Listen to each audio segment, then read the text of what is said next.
We're saying this all the time, as Allah subhanahu wa ta'ala has said in the Holy Quran. يريدون ليطفئوا نور الله بأفواههم والله متم نوره ولو كره الكافرون.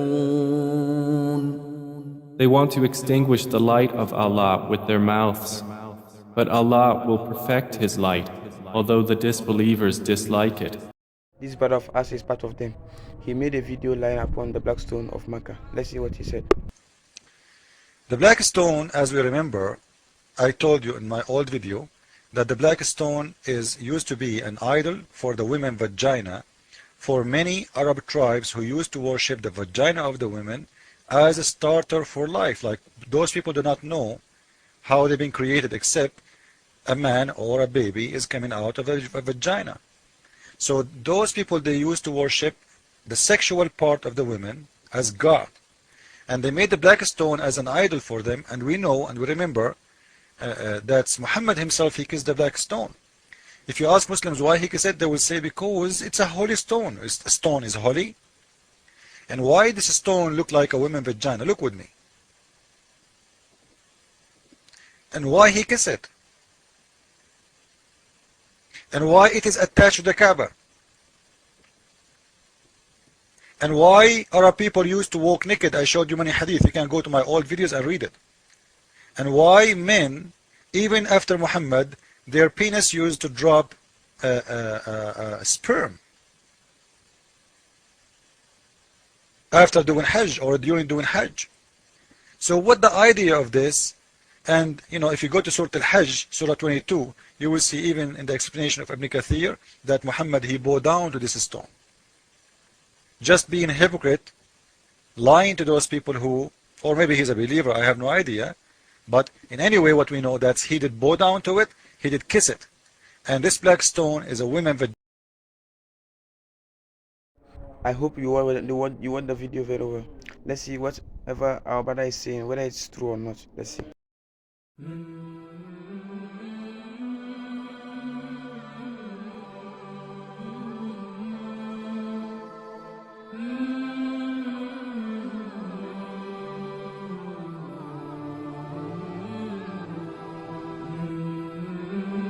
Hajar al-Aswad, the black stone, which is set in the eastern corner of the Kaaba.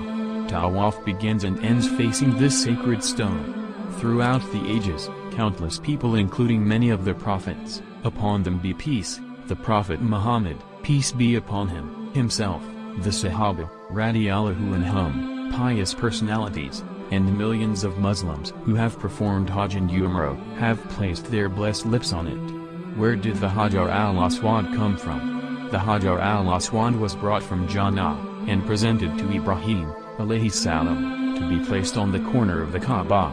Ibn Abbas, radiallahu anhu, narrated that the Prophet, peace be upon him, said, the black stone came down from paradise, and it was whiter than milk, but the sins of the sons of Adam turned it black.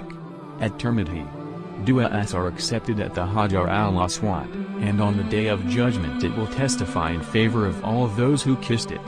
The Prophet, peace be upon him, said, by Allah, on the day of Qiyamah, Allah will present the Hajar al-Aswad in such a manner that it will have two eyes, and a tongue to testify to the Iman, or faith of all of those who kissed it. At Tirmidhi, placing of the Hajar al-Aswad when the Quraysh rebuilt the Kaaba. When the Quraysh demolished the Holy Kaaba in order to reconstruct it, a dispute arose when the building reached the level of the black stone. They differed on the issue of who was eligible to restore the black stone to its original place. A civil war was about to break out.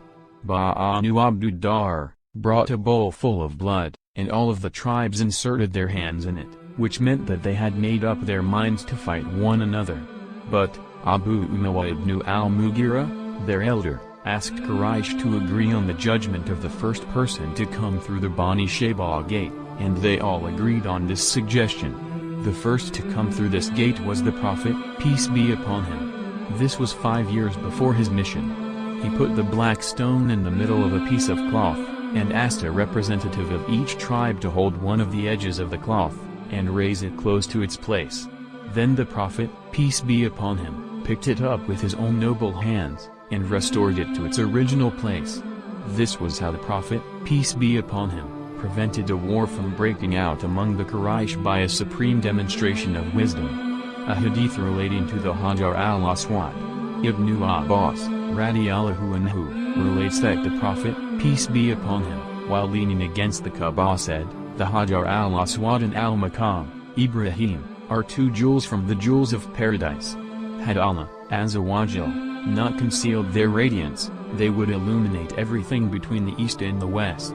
At Tirmidhi, Umar, radiyallahu anhu, once kissed the Hajar al-Aswad, and said, I know well that you are just a stone that can do neither good nor harm. Had I not seen the Prophet, peace be upon him, kiss you, I would not have done so.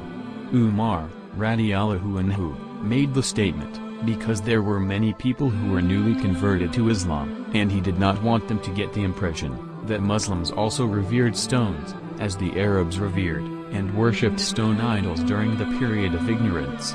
Umar, radiyallahu anhu, made it clear that he was following the Sunnah practice of the Prophet, peace be upon him, and that although the stone is blessed, it can do neither harm nor good. The Hajar al-Aswad was stolen from the Kaaba, around 930 CE, by Carmatian warriors who were an Ismaili Shia sect. They ransacked Mecca, desecrating the well of Zamzam with Muslim corpses, and carried the black stone away to their base in Isa, in medieval Bahrain. According to the historian al-Juwayni, the stone was returned in around 952 CE, and restored to its original location. The stone is now in pieces. The Hajar al-Aswad was originally a complete stone, but due to various historical incidents now consists of 8 pieces of varying sizes, affixed to a large stone, and encased in a silver frame. The silver frame was first made by Abdullah bin Zubair, radiyallahu anhu, and replaced by later caliphs, as the need arose.